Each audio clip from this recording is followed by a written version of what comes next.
आज हम बात करेंगे फैसियोला हेपेटिका के बारे में। Fasciola hepatica study point of view से बहुत ही इम्पोर्टेंट एनिमल है क्योंकि ये लिवर रॉट डिजीज कॉज करता है भेड़ों में या शीप में। हम यदि इसके क्लासिफिकेशन की बात करें तो हम देखेंगे कि ये फाइलम प्लैटीहेलमिन्थेस में आता है। फाइलम प्लैटीहेलमिन्थेस के अंतर्गत फ्लैट वर्म्स आते हैं। Platys means flat and helminthes means worm. तो ये जो प्लैटीहेलमिन्थेस जीव होते हैं के अंतर्गत जो भी जीव आते हैं ये फ्लैट वर्म्स होते हैं। इनकी ट्रिप्लोब्लास्टिक बॉडी होती है, त्रिस्तरीय, और tissue organ grade of organization होता है।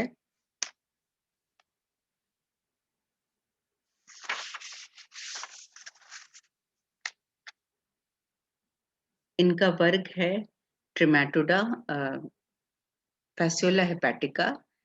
This falls under class Trematoda. Trematoda में फ्लूक्स नाम के फ्लैटवर्म्स आते हैं। फ्लूक्स जो कैटेगरी के फ्लैटवर्म्स होते हैं ट्रिमेटोडा के अंतर्गत आते हैं। बॉडी इनका अनसेगमेंटेड होता है और इनमें शक्कर, हुक इत्यादि पाए जाते हैं as parasitic adaptation. Alimentary canal, आहार नाल में एक इनमें एंटीरियर माउथ पाया जाता है। आहार नाल के अग्रभाग में मुख होता है और इनका जो फेरिंक्स होता है वो सिंपल होता है और जिसमें कि 2 ब्रांचेस पाए जाते हैं।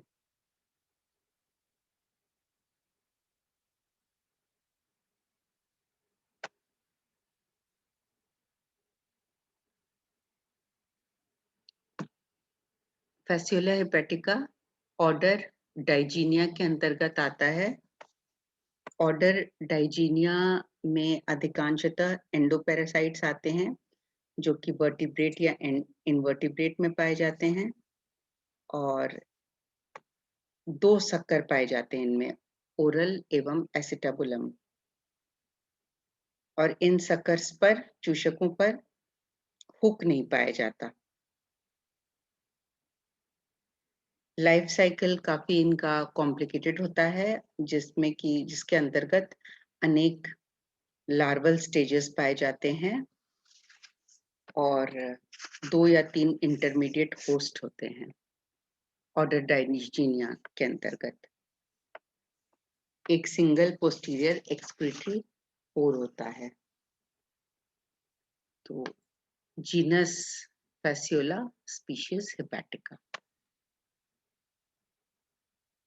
ये हम चित्र देख सकते हैं फैसियोला हेपेटिका के एक्सटर्नल फीचर्स इसमें हम देख सकते हैं।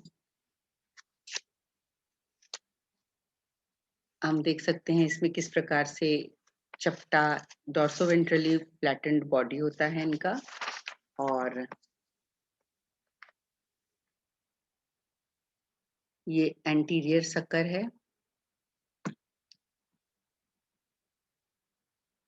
This is acetabulum, genital opening, mouth है ये बीचों बीच।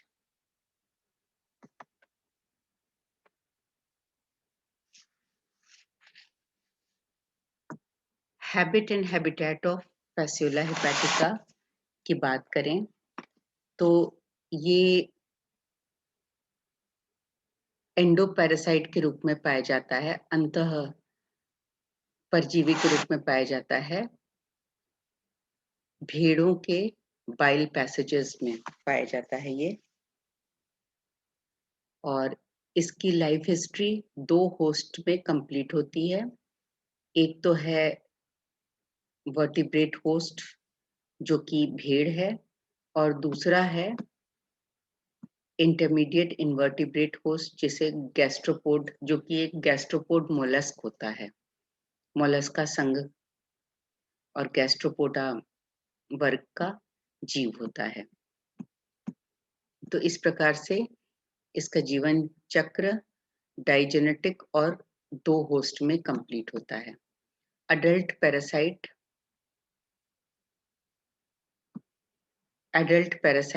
पाया जाता है शीप में, भेड़ में, और जबकि जो इसके जीवन चक्र में अनेक लार्वल स्टेजेस पाए जाते हैं, और उनमें से अधिकांशतः जो लार्वल स्टेज हैं वो पाए जाते हैं इन्वर्टिब्रेट होस्ट में, घोंगे में पाए जाते हैं। एक और इंडियन स्पीशीज है जिसको हम पैसियोला इंडिका कहते हैं।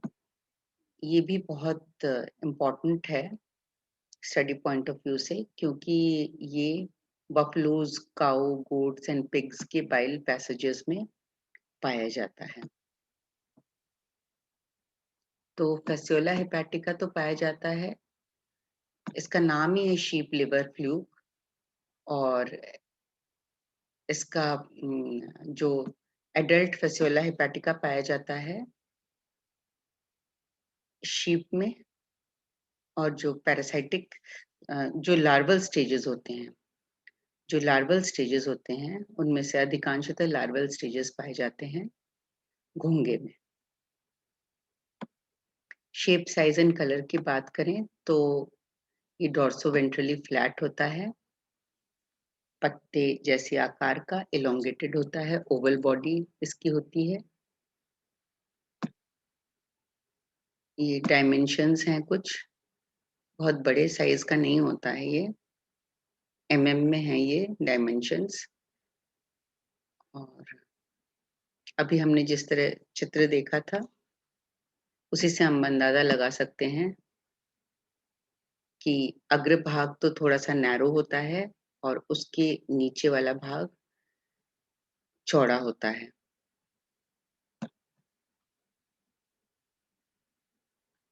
जैसे ये हम देख सकते हैं कि ये बिल्कुल जो ऊपर का जो पोर्शन है जहाँ सकर और माउथ है वो नैरो है, और उसके नीचे ये वाला भाग ये चौड़ा होता है।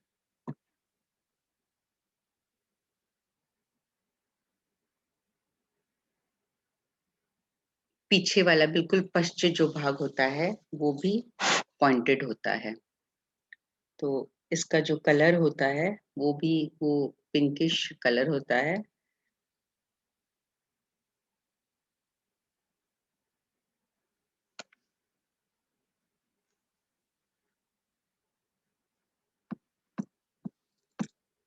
दो सकर्स पाए जाते हैं, ओरल सकर एंटीरियर एंड पे पाया जाता है जो कि मुख के चारों ओर होता है, मुख को घेरे रखता है, और एक बड़ा सा वेंट्रल सकर या एसिडबुलम पाया जाता है जो कि कुछ पीछे होता है ओरल सकर के, और मिड वेंट्रल पोजीशन पे पाया जाता है, वेंट्रल साइड पे होता है,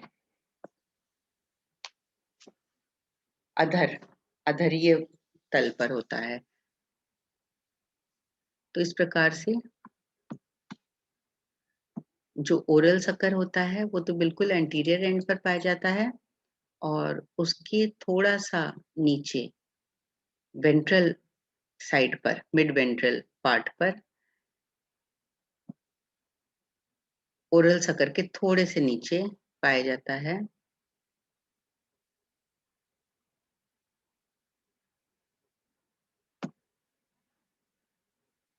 एसिटापुलम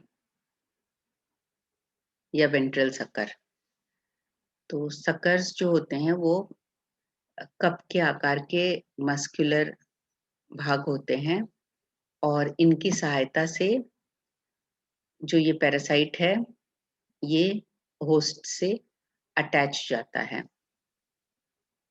तो इस प्रकार से हम देखते हैं कि सकर्स का होना एक पैरासाइटिक अडेप्टेशन है फैसियोला हेपेटिका में। माउथ अपर्चर के अलावा और भी अपर्चर्स छिद्र पाए जाते हैं। एक है जो कि मिड वेंट्रल उसकी लोकेशन है और वो वेंट्रल सकर के पास में ही है, कि फ्रंट वाले पोर्शन में है, तो वो जेनाइटल अपर्चर या गोनोपोर है वो। और दूसरा अपर्चर है एक्सक्रीटरी पोर।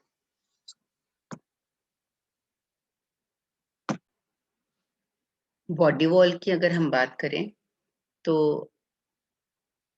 इसमें भी पैरासाइटिक अडेप्टेशंस हम देख सकते हैं। और बॉडी वॉल में सेल्यूलर लेयर नहीं पाया जाता है, सेल्यूलर एपिडर्मल लेयर नहीं पाया जाता है। ये जो कैरेक्टरिस्टिक फीचर है सेल्यूलर एपिडर्मल लेयर, ये टर्बुलेरियंस का होता है। फैसियोला हेपेटिका में एक मोटा सा क्यूटिकल पाया जाता है, थिक क्यूटिकल लेयर उपस्थित होता है। और ये जो क्यूटिकल है मोटा सा थिक जो क्यूटिकल लेयर है, ये होस्ट के जूसेस से फैसियोला हेपेटिका को सुरक्षित रखता है। तो ये एक बहुत ही इम्पोर्टेंट पैरासाइटिक अडेप्टेशन है। मतलब शरीर के ऊपर एक मोटा सा क्यूटिकल का होना पैरासाइट के लिए, फैसियोला के लिए बहुत ही फायदेमंद होता है। और फैसियोला के शरीर पर स्पाइन्स होते हैं, मतलब छोटे-छोटे से ऐसे स्पाइन्यूल्स या स्केल्स पाए जाते हैं। तो ये जो छोटे से जो काँटे समान संरचना होती हैं, तो ये फैसियोला को, जो होस्ट एनिमल है यानी कि शीप है, उसके बाइल डक्ट से चिपके रहने में हेल्प करता है, एंकर होने में हेल्प करता है रादर। मतलब स्पिन्यूल्स की सहायता से जो फ्लूक है वो अटैच हो जाता है, एक तरह से एंकर हो जाता है होस्ट के बाइल डक्ट के साथ। तो इस प्रकार से ये जो संरचनाएं हैं स्पाइन, स्पिन्यूल्स, स्केल्स, ये सब फैसियोला हेपेटिका के लिए एक अडेप्टिव फीचर्स हैं। ये सुरक्षा प्रदान करती हैं ये संरचनाएं और मूवमेंट में भी हेल्प करती हैं। क्यूटिकल के नीचे एक थिन पतली सी बेसमेंट मेम्ब्रेन उपस्थित रहती है और उसके नीचे मसल लेयर्स पाए जाते हैं और उसके नीचे फिर मेसेनकाइमा पाया जाता है। फूड फीडिंग एंड डाइजेशन की बात हम करें तो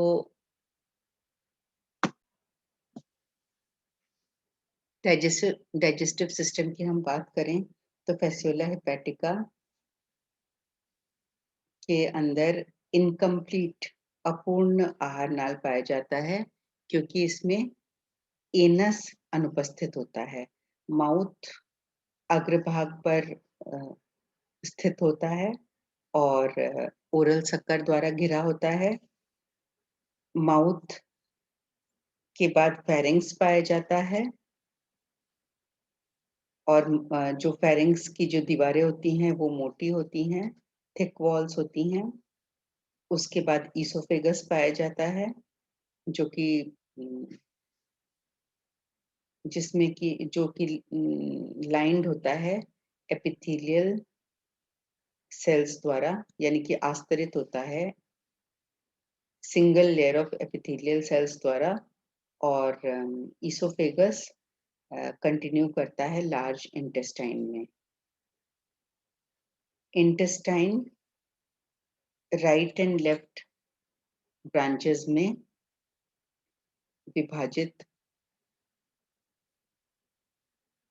विभाजित होती है।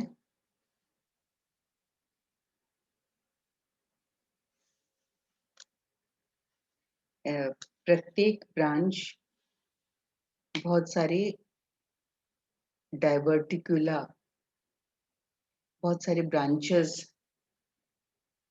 देती है। प्रत्येक ब्रांच से कई सारे ब्रांचेस, साइड ब्रांचेस निकले होते हैं, जिन्हें हम डाइवर्टिकुला कहते हैं। फेरिंग्स और इसोफेगस इंटरनली कोटेड होते हैं क्यूटिकल द्वारा, और इंटेस्टाइन लाइंड होता है एंडोडर्मल कॉलमनार एपिथेलियल सेल्स द्वारा। फूड एंड फीडिंग की हम बात करें तो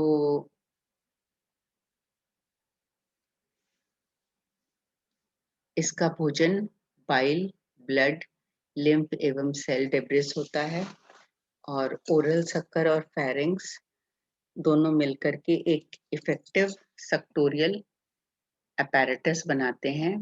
डाइजेशन एक्स्ट्रा सेल्यूलर होता है, इंटेस्टाइन में होता है।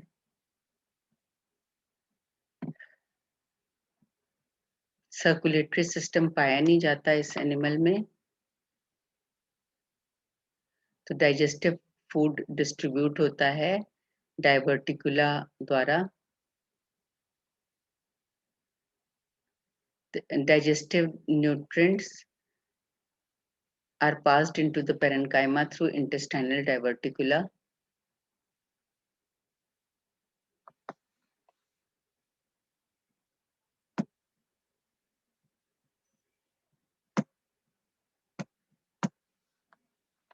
जो भी इंडाइजेस्टेड मटेरियल होता है वो माउथ के द्वारा बाहर इजेक्ट कर दिए जाते हैं।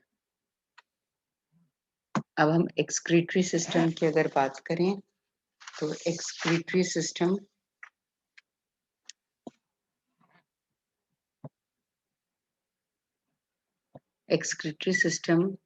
का कार्य एक्सक्रीशन के साथ साथ ऑस्मोरेगुलेशन भी है, और एक्सक्रीटरी सिस्टम के अंतर्गत फ्लेम सेल्स आते हैं, प्रोटोनेफ्रीडिया या फ्लेम सेल्स आते हैं। इस चित्र को अगर हम स्टडी करें तो ये ए पार्ट है एक्सक्रीटरी सिस्टम और बी पार्ट में फ्लेम सेल्स दिखाया गया है।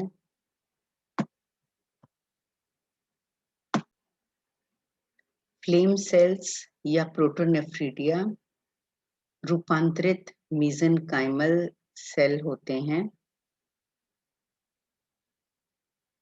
ये इरेगुलर शेप के होते हैं और इनसे स्यूडोपोडियल प्रोसेसेस निकले हुए होते हैं।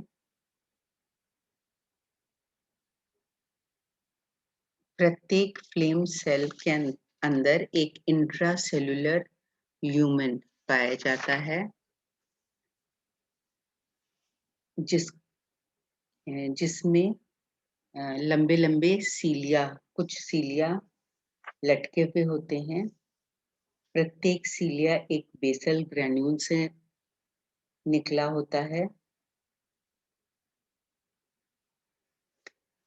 एक जीवित फ्लूक में सीलिया फ्लेम की तरह हिलते रहते हैं, इस वजह से इन कोशिकाओं को फ्लेम सेल का नाम दिया गया है। जो फ्लेम सेल का जो ल्यूमेन या कैविटी होता है वो कंटिन्यूअस होता है कैपिलरी डक्ट के साथ, और कुछ एक प्रोटोनेफ्रीडिया के कैपिलरी डक्ट्स, कुछ संख्या में जो प्रोटोनेफ्रीडिया कुछ प्रोटोनेफ्रीडिया के जो कैपिलरी डक्ट्स होते हैं वो एक नैरो कलेक्टिंग ट्यूब्यूल में खुलते हैं और अनेक ऐसे ट्यूब्यूल एक बड़े से ट्विग में खुलते हैं। फिर ये जो ट्विग्स हैं वो वेसल में खुलते हैं। Excretory vessels anterior part of body के वो 4 ट्रंक्स में खुलते हैं।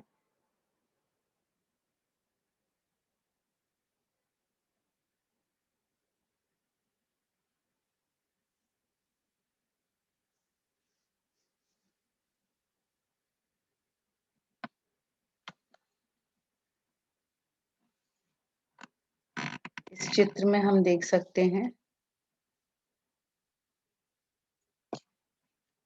हाँ, ये इम्पोर्टेंट बात है कि प्रोटोनेफ्रिडियल जो सिस्टम होता है वो एक्सक्रीटरी भी होता है और ऑस्मोरेगुलेटरी भी होता है, क्योंकि ये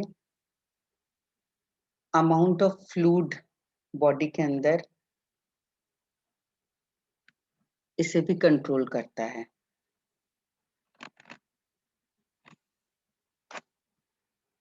nervous system parasite liver fluke एक एंडोपैरासाइट है। तो जो अडल्ट लिवर फ्लूक होता है उसमें कोई सेंस ऑर्गन्स नहीं पाए जाते हैं।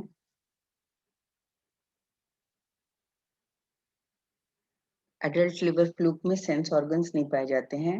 नर्वस सिस्टम डेवलप्ड होता है और टर्बिलेरियंस के जैसा ही होता है। ब्रेन एक कॉलर या रिंग के रूप में पाया जाता है। फेरिंग्स के चारों ओर होता है और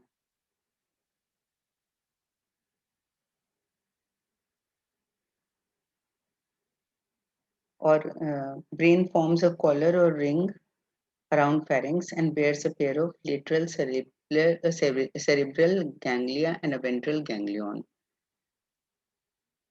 और ब्रेन से पतली पतली नर्व्स निकलती हैं और फिर जो कि एंटीरियर और पोस्टीरियर रीजन्स को सप्लाई करती हैं।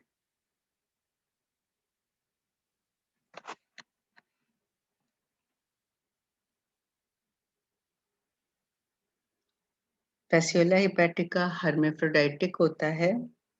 गोनैड्स बहुत ही वेल डेवलप्ड होते हैं।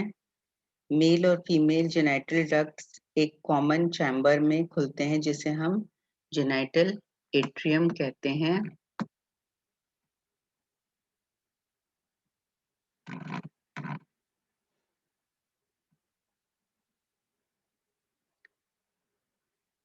जेनाइटल एट्रियम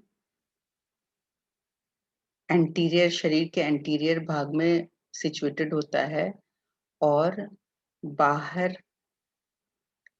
जेनाइटल एपर्चर या गोनोपोर द्वारा खुलता है।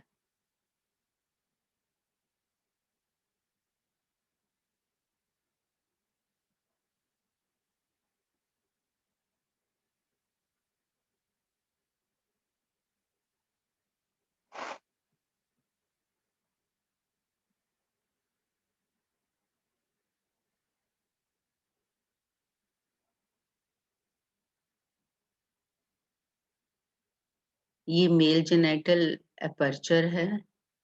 This is female genital pour.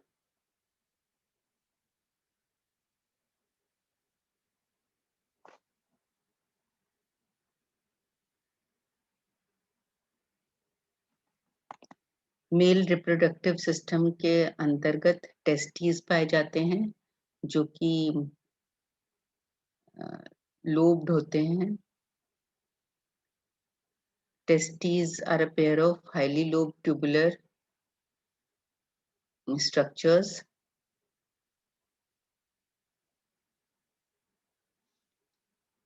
Male reproductive system के अंतर्गत वासा डिफरेंशिया आता है और सेमिनल वेसिकल्स होते हैं। सिरस सैक है। फीमेल रिप्रोडक्टिव सिस्टम के अंतर्गत ओवरी है।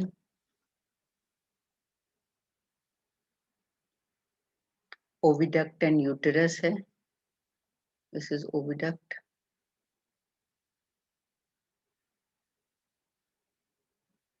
ये यूटेरस है.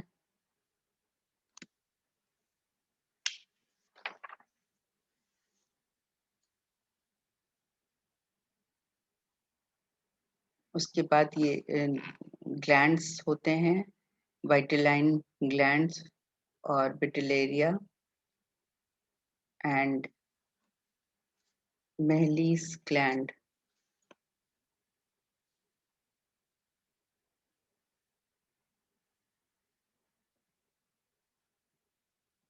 TS body through seminal vesicles.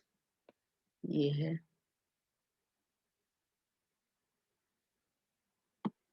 ये है TS through Laurus canal showing ovary and its relations to the genital duct.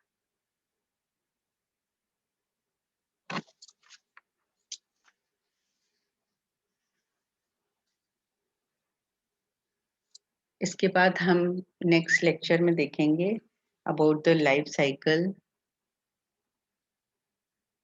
Of Fasciola hepatica और बहुत ही इंटरेस्टिंग एस्पेक्ट है लाइफ साइकिल का. लार्वल फॉर्म्स, तो हम उनके बारे में हम स्टडी करेंगे.